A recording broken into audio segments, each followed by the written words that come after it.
എടാ മോനെ, രംഗച്ചേട്ടൻ കാണിക്കുമെന്ന് പറഞ്ഞാൽ കാണിക്കും. അമ്പാൻ തുറസി എങ്ങനെയുണ്ട്? കൊള്ളാം മോനെ, പൊടിക്ക്. ഷളൈ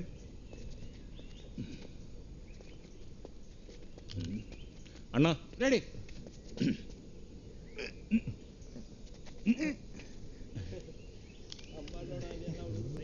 ഒന്ന് പൊട്ടിക്കാൻ പാടേ. അണ്ണ സ്റ്റക്കായി തോന്നണ്ണ.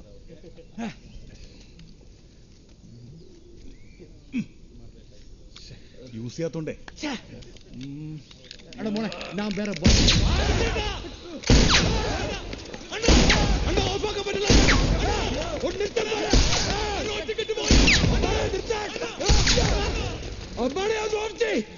ഓഫായണ്ണ. ഇതൊക്കെ ശ്രദ്ധിക്കണ്ടേ അമ്പാനെ? ശ്രദ്ധിക്കുന്നുണ്ട് അണ്ണ. സോറി അണ്ണ.